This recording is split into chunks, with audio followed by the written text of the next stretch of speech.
Hey Hearties, welcome back to our series on writing great scenes. Today, we're going to talk about your character's goal or desire in a scene and how that plays into the overall plot and conflict and everything else that goes into writing a great scene. So let's get started.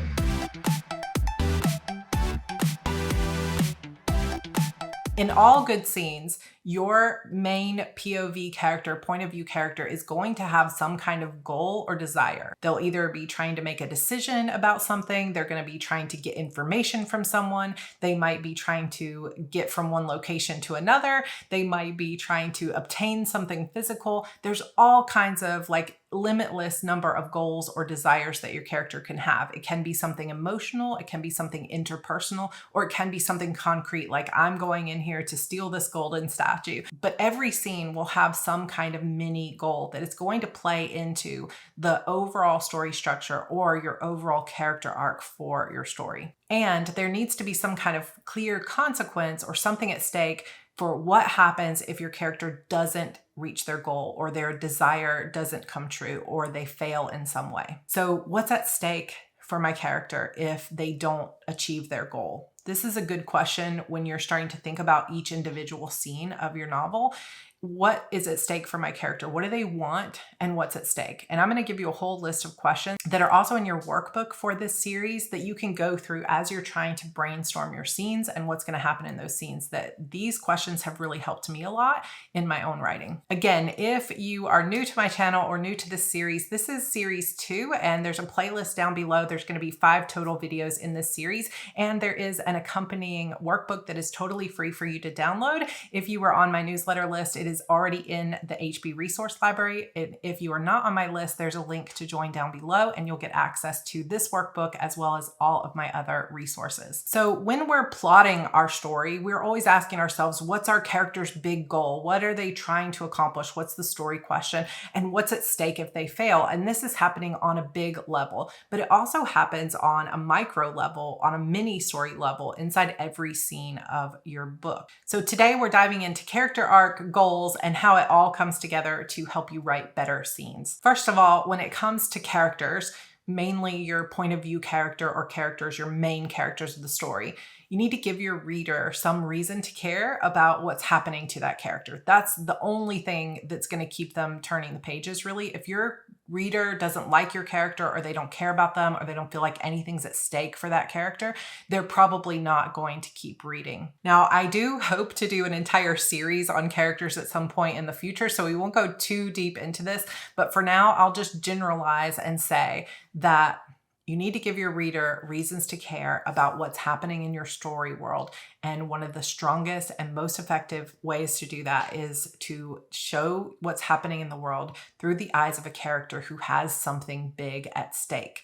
So if your main character is just an observer and has nothing at stake, nothing to lose, everything goes their way, then you don't really have an engaging story 99% of the time. So you need a character who's going to be in the thick of the action, who's really got something at stake. And of course, it doesn't have to all be blowing up buildings and their lives are at stake. It could be that their emotional life is at stake. If I don't let go of the past and learn to love again, then I will die an emotional death, right? So it can be more subtle than just like big action movie type stakes, but the stakes need to be there and they need to feel real. And the way we do that is through a series of scenes. Now, in the beginning of your book or your series, that's where you're really going to set the foundation of who your character is, what they care about, and what's at stake for them. So this is where you really share your character's flaws, you share who they are, what they care about, who they care for, and what is at stake in their world. So they may have a daughter that they're caring for, and if they get taken away or if they die, that daughter has no one. But you give them some kind of stakes, something to lose in this world. Right from the start of your novel, your reader needs to understand who your character is, what they care about, and what's at stake for them. And the reader needs to know why they care. Why should they care about this character and what's going on in their lives? It's also good to establish in these early scenes, what does your character need to overcome, or how are they going to need to change to hit the outcome that we all hope for them in the end? Like, think of the Bourne identity, right? Jason Bourne. I haven't actually read the novels, but I'm going to talk about the movies. So in the beginning, we understand that Jason Bourne's life is at stake. He's being chased. He's part of something he doesn't understand. And we know that he doesn't have his memory. So right away, we understand that there's a lot at stake for this character. It's literally life or death for him. But we start to get glimpses as the scenes play out that this is a part of a larger thing that could affect the entire world. The stakes continue to rise throughout the scenes, but we understand right from the beginning that he's going to have to overcome his memory loss. He's going to have to overcome his own emotional turmoil at not remembering who he was or the things that he's done in his past. So you understand right from those first scenes what he has to overcome, how he's going to have to change, and really what's at stake for him, which is life or death. Everything we come to know about our characters, of course, happens in the context of scenes. And so similar to the way that with my HB90 method, I talk about how you have an overarching goal and we break that down into projects and tasks that are bite-sized. The same thing happens with your novel. You have an overarching character arc or an overarching external goal that your character has, usually an external goal and an internal goal, right? And then you're going to take that overarching goal and we're going to break it down into a series of scenes where each scene advances or escalates your character's arc, who they are, how they have to change. Each scene changes them in some way, helps them grow in some way, helps them see the truth in some way. And it happens in tiny bite-sized little mini stories called scenes. So I have a series of, I would say, 6 questions that I like to ask myself when I'm really thinking about a scene and how it pertains to character's goal and the conflict that they're going to face. So the first one is, of course, what is my character's goal or desire in this scene? What are they trying to accomplish? What are they trying to learn or do? What is their goal? Number 2, why is this scene important to my character? Why do they care? Why is it important to them? Why is this desire something that they care about or something that they want to find or achieve or obtain? Number 3, what happens if they fail? What's at stake for my character? Not just in the overarching storyline, but in this individual scene. If they don't get the information they were looking for, what's at stake? If they don't convince this person, if they don't find the amulet, what's at stake for them if this particular small piece of the story doesn't go their way? Number 4, what obstacle are they going to face in this scene? So of course the obstacle is the conflict, and we're going to have a whole video about this in episode 3 of this series.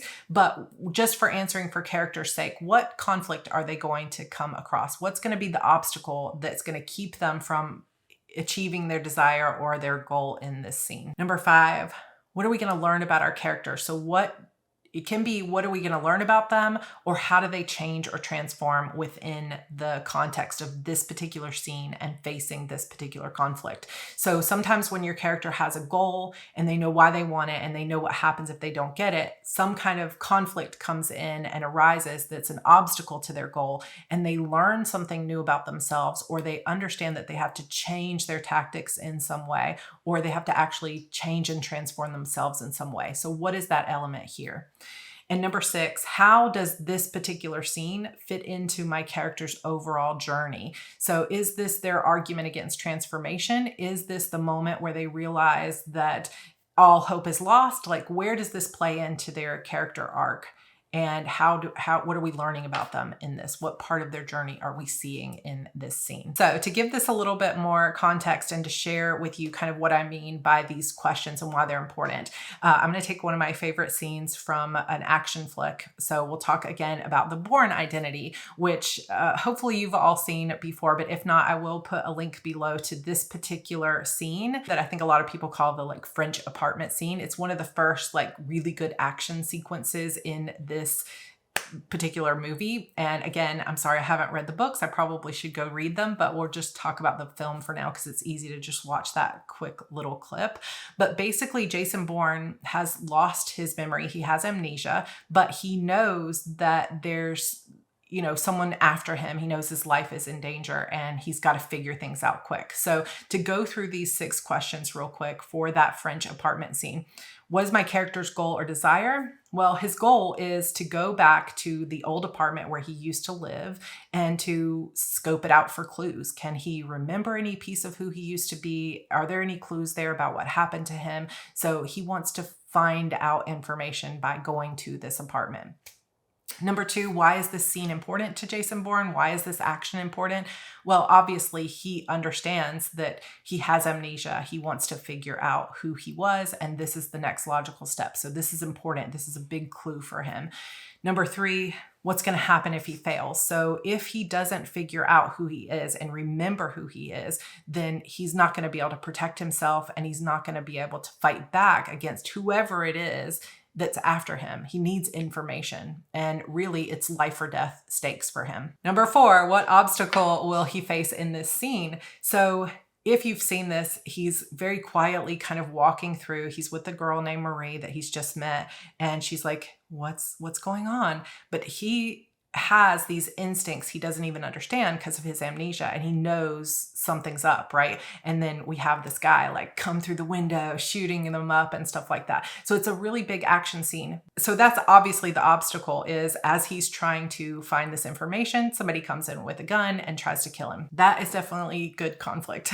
So number five, what are we going to learn about our character in this scene, and what changes about them after this scene? So we learn, first of all, that Jason Bourne has these internal instincts. So he doesn't hesitate. He immediately goes after this guy. He doesn't pause. He doesn't get scared. He just is a machine, and he just goes through boom, boom, boom, boom, boom, the way that no like normal person would do. So we see very clearly what his training is, that he's mentally like still has those skills. It's so good, but we understand that like there's this piece of him he really doesn't understand that's just kind of like on autopilot, that he really was deep into whatever this was, assassin, whatever.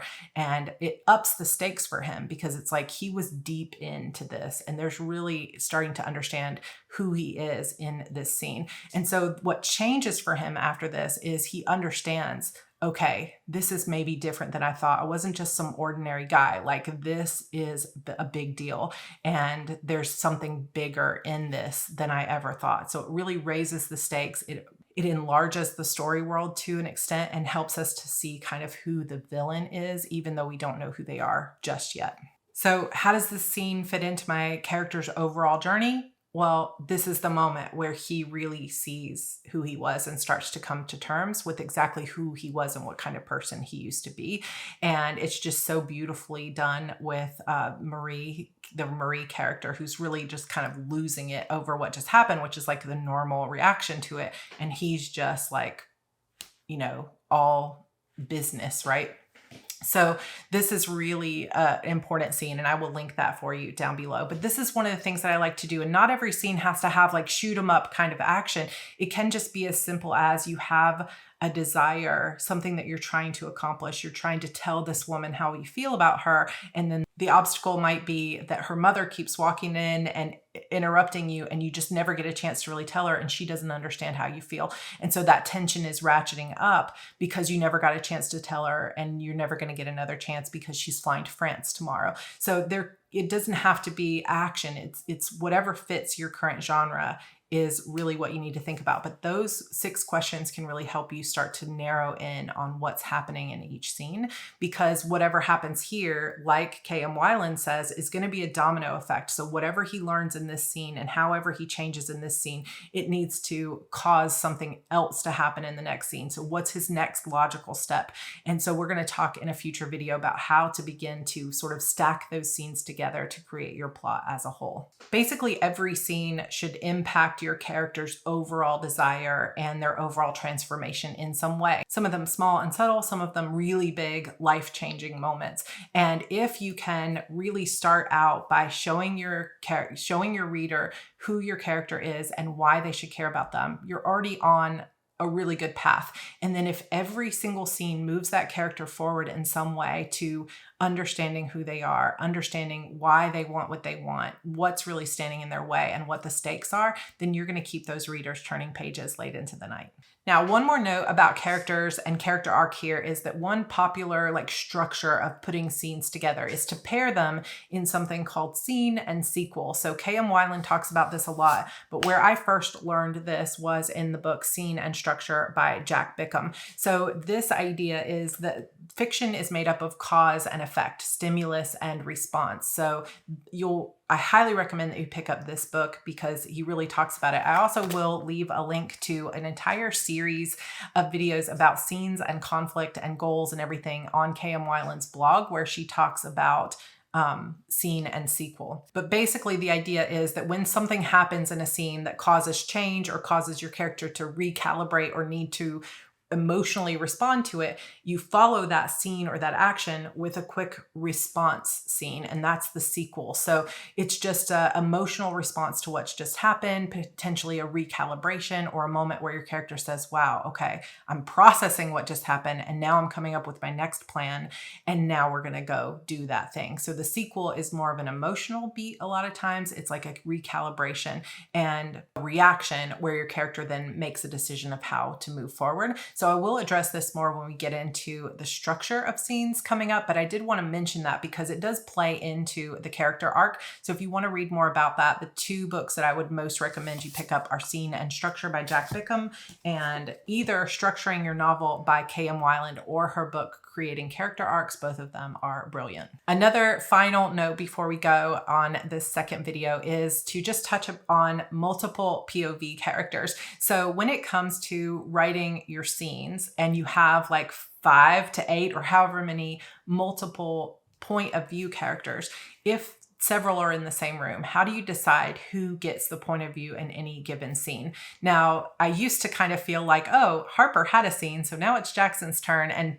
try to kind of rotate them. But the more experienced I got with writing scenes, the more I understood that it's really not about giving each character the same amount of page time, but instead it's really about choosing which point of view is most appropriate for that scene. And the way you do that is by asking those questions and thinking about who out of all these characters, whose desire are we talking about in this scene? Whose desire and goal is first and foremost? And if it's a group goal and desire, who has the most at stake when it comes to this? Who is going to be the person that is the most invested or has the most to lose or is going to experience the transformation when it comes to that? So hopefully just that little bit will help you decide for yourself who gets the point of view in this scene, because who has the most at stake, who has the most transformation that's coming, and think about those 6 questions and which character it most applies to in terms of the goal of the scene. I hope this look into characters and scenes was helpful for you. In video 3 of this series, we're going to dive deep into conflict, which of course, if you don't have conflict, you really don't have a novel. It's so incredibly important. And the tension and the intensity of tension in your book is really what's going to keep readers engaged every single page, every single time that you're writing. And it's going to make them want to read everything you've ever written. So conflict is super important. Give your readers a character they care about with stakes that seem important in some way, and then throw as much conflict at that character as you can that relates to the overall plot, and you're gonna have a really good story. So I hope you found this helpful so far. Make sure you like and subscribe. Comment down below if you have any other suggestions for writing great characters within the context of scenes or any other great resources. Don't forget to grab your free workbook at the link down below. And of course, if you are interested in joining my Publish and Thrive class, registration is open now.